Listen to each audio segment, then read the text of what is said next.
Hey everybody, it's the Man United agenda. And guess what? We're talking about Man United 4, Everton 0.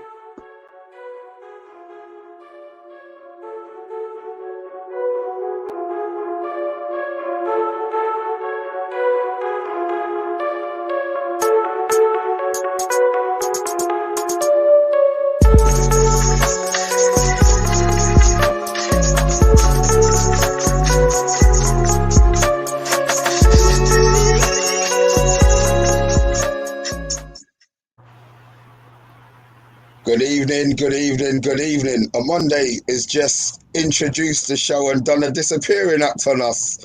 I have no idea where he's gone. I think he's having issues with his laptop at the moment, so we can. It's cool. We'll just float Mr. B till he comes back. Oh well, look, we'll rabble and roll with it. Obviously, we know what the result was 4-0. We're probably not going to get too excited. With the fact that it is a pre-season, but I'm assuming there was a lot to there's a lot to talk about. Being positive, Yes. and moving forward. I mean, it's our last pre-season game before the season actually starts, and I'll be honest, my issue was we didn't have enough games. So it's going to be interesting to see. Oh, he's back. So yeah, be interesting to see you guys take on what happened with the game, what happened in the game. Good afternoon, good evening, guys. Sorry about that technical difficulties here with the Wi-Fi and my laptop. So yeah, I'm back now. I'm back for good, hopefully. How you doing, boys? Good. Wow, I tuned in today. I've got Man United TV, and I was able to witness something really special. We beat Everton 4-0. Who saw the game? Talk to us. All right. There's loads. I'll talk. You saw it, yeah? Yeah. There's lots of positives out of that. I mean, I know you know what, we can look at it as a pre-season friendly, but also, we have to look at it as a job was done in the first half, in my opinion. Yeah. And our thoughts are clearly on that Leeds game. It's a pre-season friendly, so there are thoughts on that Leeds game. We know that.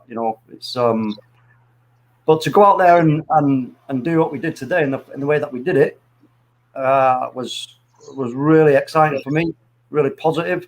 I'm like so pumped now to see, especially to see, when you add Varane into that and Sancho. I mean, the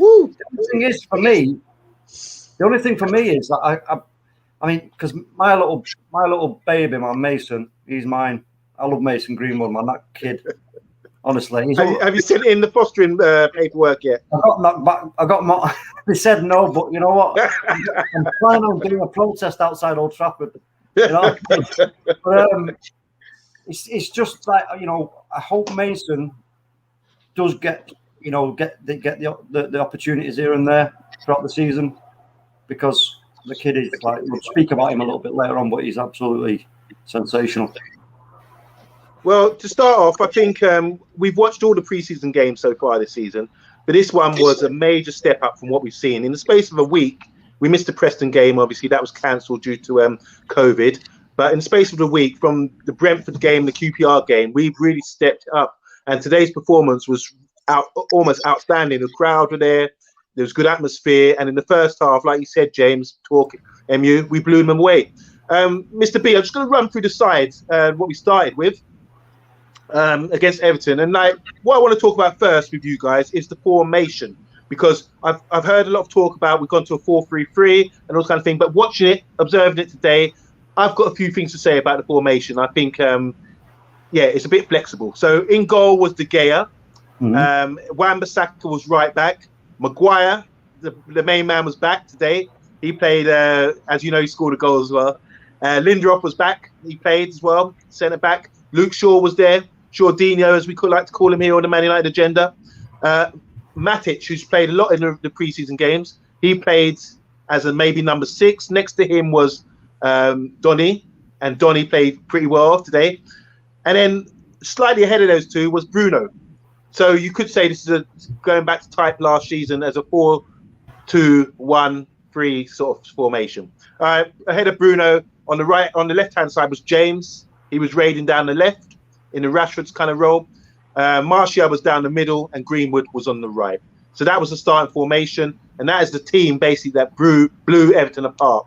So just want to go through Mr. B. Anything you want to add to that about the starting lineup? No, I mean, I'll be honest. I've only seen highlights, so I'm going to be asking you not a lot of questions, but obviously, you know, we communicated through WhatsApp. But I was more interested in the formation. How did Martial play?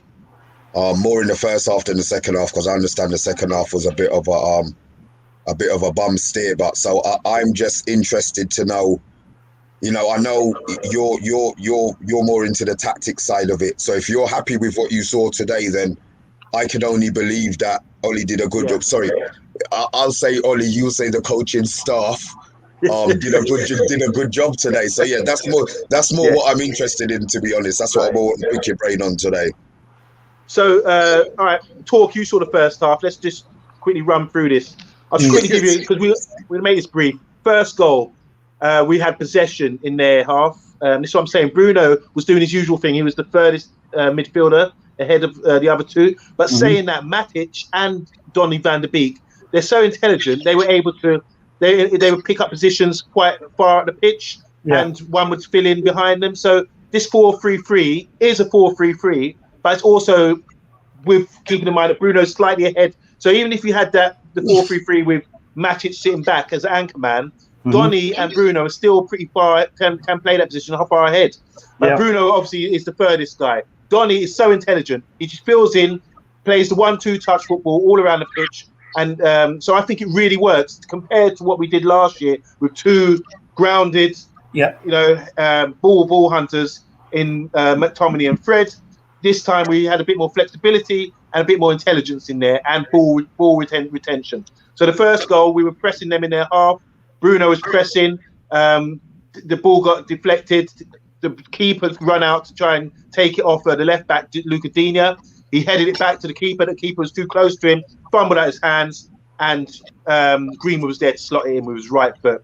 That was in the 15th minute. We had a corner, and Luke Shaw took the corner from the right-hand side, so it's swinging out, not swinging in, and Maguire lost his man, bam, headed it past Pickford into the corner. 29th minute, Bruno had a free kick after a great move down the left. The ball was played into James. James played a 1-2 with Bruno. Bruno played it back inside, and Matic tried to jink inside, just outside the box, got fouled by Doucouré, and it was perfect for Bruno. He lined it up, and the whole crowd, this is the thing, and the whole crowd was calling for it. Bruno, you know, really real good excitement there, and he slotted it, free kick, perfect, right in top bins, you know.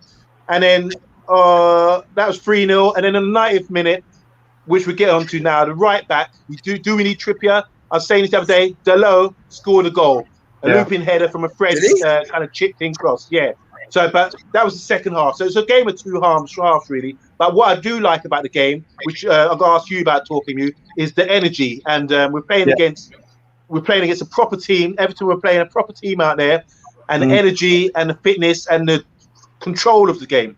Over to you, talking to you. I mean, that's all right. We that midfield was ours. Totally dominated. Donny van der Beek. I mean, you know what? This is what I was talking about that time when we were talking about Donny van der Beek, and I was saying about his metronome ticking faster than everybody else's.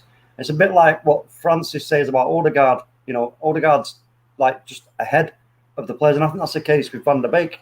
But you know what? Through training and everything else, he's kind of become like a chameleon. So he's changed what he's doing to suit what everybody else is doing. So, and his movement, he's always in the right place to receive the ball. Absolutely. You know, I think he's going to be a real sort of catalyst for us this season going forward. I really do. And totally. Bruno, well, what can you say? Enough said there. You know, we've used all the superlatives we can about Bruno. I mean, he's top draw. And Matic today, I mean, you know what? Somebody tweeted out earlier on, Charlie, I can't remember his name, but Charlie, Man United, big Man United one, tweeted out, you know what, all this talk about Matic losing his legs.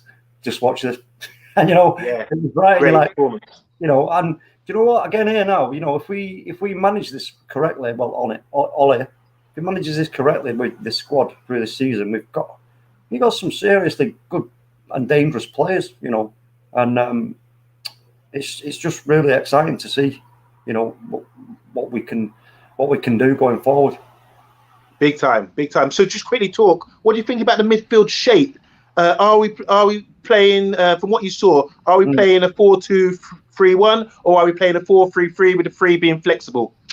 At times it did look like a 4-2-3-1, obviously, but like you say, with just having Matic, the one being in the back there, it's looking more like the 4-3-3.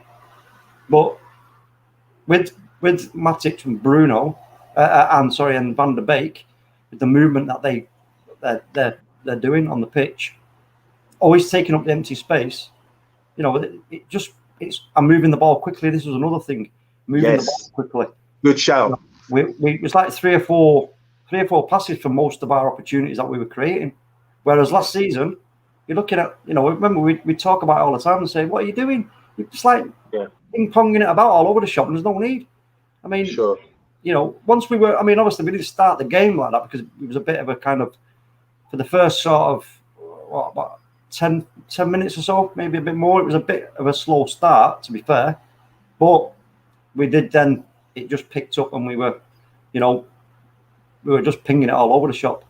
And it looks pretty decent to me that what we've, even with that squad that we put out today, obviously that won't necessarily be what we start with against Leeds, and a lot of people are saying that may be what we start with against Leeds. But I do want to see if I want to see Sancho get his game and Varane. If they're both, listen, in my opinion, they're both fit. So why should we hold them back? I don't see that at all, to be fair. So over to you, Mr. B. Anything you want to add to that? Because you haven't seen the game. You've seen the goals, though. Anything you want to add to the formation and the midfield? And what anything you want to talk about? What we've spoken about already? Muted, Mr. Sorry, B. you're on mute. Yeah. Can't hear you. Sorry. Yeah. No. As I said, I'm going to do this backwards today. I'm listening to you guys. So when it comes, I'm going to watch as soon as this is finished, I'm going to watch the rerun. It didn't make sense me watching the recording to watch a third of the game. So I'm doing this backwards. As I said, you lot are talking about Donny, and I see Monzi's in the group here, and he's posted in the comments that this was Van der Beek's best game, and I thought Van der Beek had a half decent game against, who did we play last game of the season? Was it Wolves we played last game of the season when Matic and he had a good game then. So I just want to see the level that he played at today. And also, is Ollie gonna trust, if he's played as a manager, to instill trust in a player? If they've played good one game, you play them the next game. Do you feel that, between the both of you, do you feel that Donny has done enough to deserve a start? A start? Without doubt, 100%. I mean, like I said just then, his movement, always in the right place to recycle the ball, and he moves. He recycles the ball and moves into the space, and it gives the opposition problems because you're not easily marked. You can't, if you're going to go with him and stick with him and try and deny him an opportunity to pass the ball forward, you're leaving massive gaps. Somebody else takes it up, and he's such an intelligent player that he can actually see that's what's going to happen. He can shield the ball, pass it, release it, and it's forward. That's what I say. Like 3 or 4 passes, the ball was in a dangerous position for us to create. It's just to add to that, I remember Francis the other day in our show. He said that Werner is one of the best. He's seen one of the best movement off the ball, and I would say Donny van der Beek is up there as well as a midfielder. Off the ball, his movement is fantastic. To see what he does, the positions he takes up, I think he's got to be starting over Fred, over McTominay. McTominay, for example, came in at centre back today. But yeah, Donny has to be starting now. We've had a season where he's lost the whole season where he wasn't really playing. Now with the talent and with the drive, according to you talking, you were saying that in training he's been putting in the shift, getting really determined to get his place in the side and showing a good attitude. So hopefully he's going to be like a first team starter for us going forward. because I think he deserves it. Can Just I ask sorry, can I just ask you a question? You said that McTominay came on and played at the back. Bailly not fit? No, Bailly wasn't there, so I'll go through. So just to add, so that's the first half. I just want to say to you, you asked about Martial. But Martial had a quiet game. Didn't really get, but he does stretch the team. I think he helps us because he's got pace and playing down the middle today. He does stretch the defense, so that's an advantage. So people might think, oh, he didn't score, he didn't make an assist, but with his pace, he does occupy people just from his movement and just from being able to get in over the top. So there's always that threat there. So it does. The defense cannot always push up on us like that. So I don't know what you think quickly about Martial. Their talk today. No, I gave him a 6. 100%. I mean, you know, with a dangerous player like that, because you know what, there's no team in the league is going to disregard Martial's positioning and his movement. You know, it's not like you're just going to say, oh, don't have to worry about him. So, like you say, you know, whether he touches the ball or not, just his movement and his threat is enough to cause a problem, and you have to adjust your play to accommodate that, and that obviously then plays into our hands. So, and with, like I said, the combination of Bruno and Van der Beek, Mason Greenwood with his goal threat, you know, I mean, like today, with on the left-hand side, you know, you're looking at that setup, and I said it before it started, a lot of our players are going to go down that left-hand side because that's the strongest side, if you think about it, because Mason Greenwood isn't a natural right winger. He's a striker. However, the benefit of that for me was we will use that side, and Everton will be like drawn in, because if you leave that side to do its thing, you're going to be in serious trouble. So they'll draw in on you like we did in the Europa League final, and then Mason Greenwood drifting in, you know, threat in front of goal, bang! You put that ball at that kid's feet, you spin him round 3 times, put a blindfold on him, he hits the net. You know what I mean? He's that good. So you must be a proud father today, then. Oh mate, I just love the guy. You know what? I remember I often quickly. I know it's reminiscing, but you know what? Often throughout my growing up, listening to my dad talking about the Busby Babes, and I mean he's 83, I think, and good innings. You know what? Yeah, and you know what? I feel this is what I feel like now. Is like I'm thinking now. You know what? This is now me. This is my time now for my babes.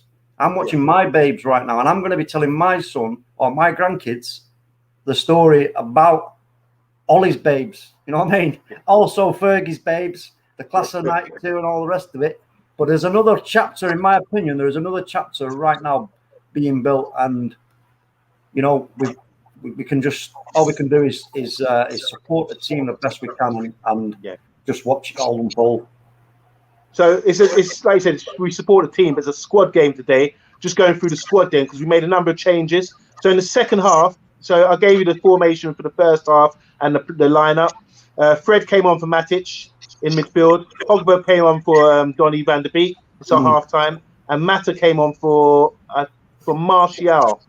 So that meant Greenwood went on down the middle. James still remained on the left, and Mata, I think, went on to Greenwood's position on the right.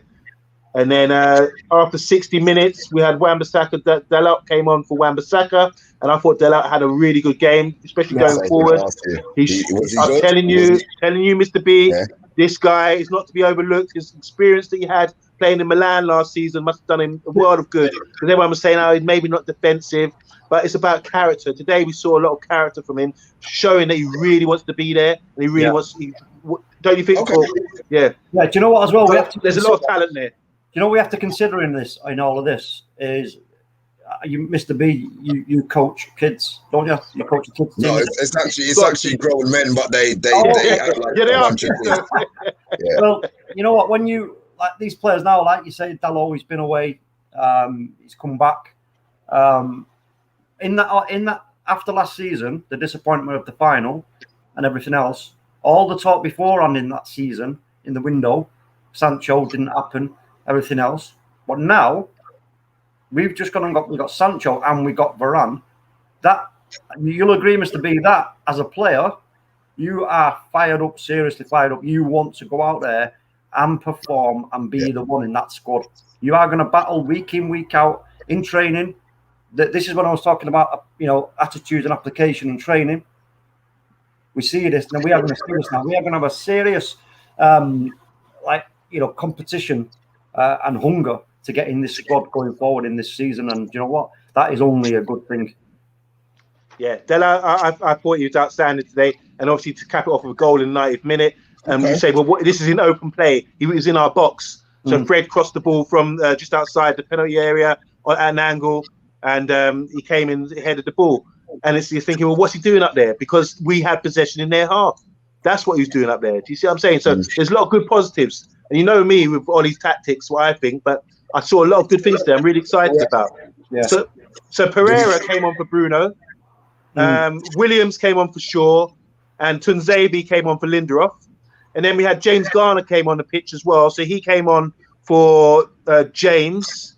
And then Pogba went into James' position, and James Garner went into the midfield, if you know what I mean. Yeah, and it finished off with Harry Maguire came off, and McTominay played the centre back. Right. But in the second half, it was game of two halves. Second half, we lost with all the changes. It sort of changed the whole game. But I've done enough talking. So have you, Talk MU. Over to you, Mr. B. Is there anything you want to add about the goals you saw? What do you think of Bruno's goal? That was a banger. I mean, somebody sent me a video. Just a little clip, you know. So I waited to come home to watch it obviously off the laptop, see on a bigger screen. And my initial thing was, short arms. What's his name? Pickford. Yeah, Pickford. But he, in real time, he slapped the granny out of that free kick, man. Yeah. So, there's a lot of, as I said, it's a pre-season. I don't want to get excited. But I'm listening to you guys. I'm looking at the grin on Mondi's face. Yeah. I can hear the joy, I can see Monzi talking here, and I'm just thinking, I think I've missed a pretty good pre-season game.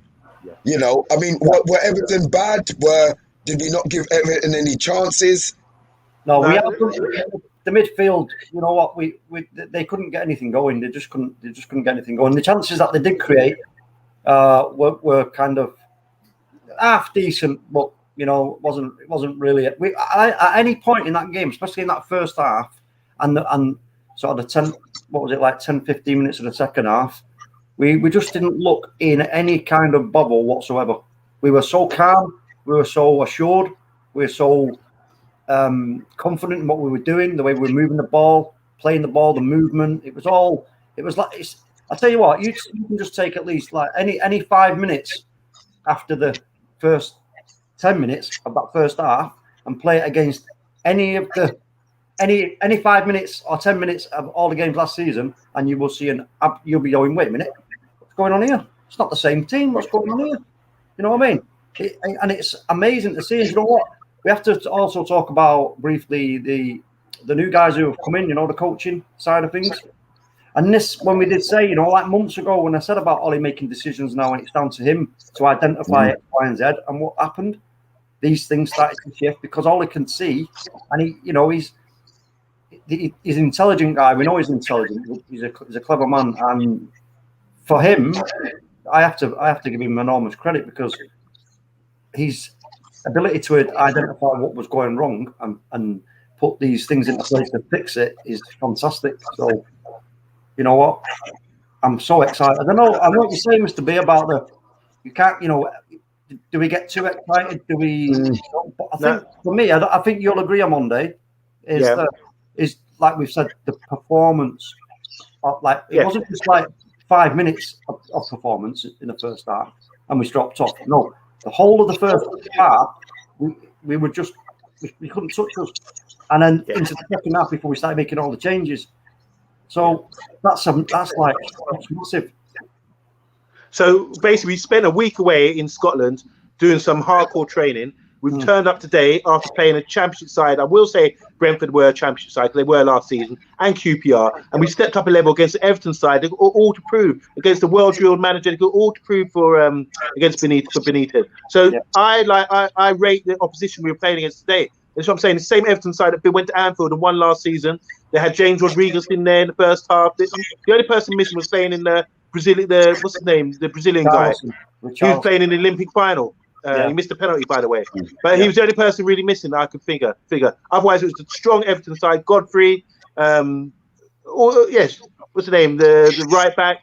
Everyone was there. Pickford, and we were honestly the performance, the levels, the pressing, the control of the game, everything was mint, and that's why I'm buzzing. That's why Talk and Muse buzzing, and hopefully, Mr. B, you'll be coming back for the next show talking about what you just see and witnessed, because really and truly now we have to be considered taking it seriously now, and without jokes or anything. We really have to consider ourselves like underdogs, like real title contenders. Because if you ask most people, we're like 8-1. We're 4 favourites for the title. But after today, people should be changing their mind, because that's without Varane, that's without Sancho, and we still got a lot to click, a lot to get through. And I'm seeing developments from last season. This is the good thing about it. I'm seeing a change. Obviously, we tweaked the formation with the midfield 3. Hopefully that will give us more protection, and we don't have this, and we're having better ball retention because we've got better ball players in there. Matic was outstanding, honestly. I don't. Everyone say, "Oh, he's slow. He's this, whatever." We're missing out on his qualities, the qualities he's got, and working with playing with partnerships like with him and Donny van der Beek. It worked because they're never out of position. It's the whole point. So you have to play through them. When you asked about Everton earlier about how did they create chances, they didn't. The only way they create chances is by building up, and trying to build up in our half, doing a little overlap, 60 over across the 6-yard box, and scramble, or that sort of thing. A couple of chances like that they created. If you're talking about it open, that's an open play. So that suggests to you it's difficult to play through you. So you don't need these ball tackling guys so much. You know, you just need players in position, because they won't try and drive past you. They'll try and play it wide and build up that way. They've already got drilled in their minds how they're going to play their game. Benitez will be saying to them, "This is how we build up. This is what we do." You know what I'm saying? So if you've got the numbers there, regardless of who's there, if you've got the numbers there, Fred, Matic, whoever, and they're in front of you, it's harder to play through them. Do you understand what I'm saying? You go back to type and say, right, this is what we drilled to do. This is our philosophy of playing. This is how we're going to score our goals, you know? And Everton only created 2 half chances. Do you know the other thing as well is, you just look at, this is where the intelligence of Van der Beek, he's always in a free space for say Matic to release the ball to him, which there's no problem. That's it. It's as that kind of player that Matic is. It must be so comforting for him knowing, you know what, if I get this ball knocked back to me, whether it is Donny van der Beek or somebody else, I know Donny van der Beek is going to be, here you go, nice easy pass for me to lay. I love when you do that. You know what I mean? It's just whoosh, so easy, and that makes it like again, like I say, it makes it so difficult for the opposition, because you can't continually just sort of go with him, because if you do that, it's just dangerous, because other players will just float in. The problem is as well is that, listen, we're talking about us now. We do have to consider ourselves as title contenders, and also, I'm sure Ollie, we need, listen, as a team, as a club, what we are, Ollie now will use that. It's how we have to look at how will Ollie manage this expectation on the team, because there will have to be some talk about us amongst the team that you know what, we can't be looking at this as a team and going, oh no, don't start talking about us as if we're some kind of little club that's never won anything. You know what I mean? I don't want to see that. I want to see confidence. I want to see us thinking, you know what? No, yeah, we can. As long as, like I said, as long as we keep within 3 to 5 points of, if somebody else tears away, we keep within that 3 to 5 points of them, keeping that pressure on them. Our confidence will just will build and build and build through the season. If we talk on you and Mr. B, what players do you think are going to be key? Name 3 players you think are going to be key for us going forward this season. For me, I think Donny van der Beek, Raphael Varane, and Cavani. So the striker, a midfielder, and the centre back, the spine really, 3 spine players. Over to you, Mr. B. I'm definitely saying Varane. I'm gonna go with. See, I really want it to be Martial, but I really, really want it to be Martial. You know what? Varane, Martial, and I think Sancho's going to cause a chaos.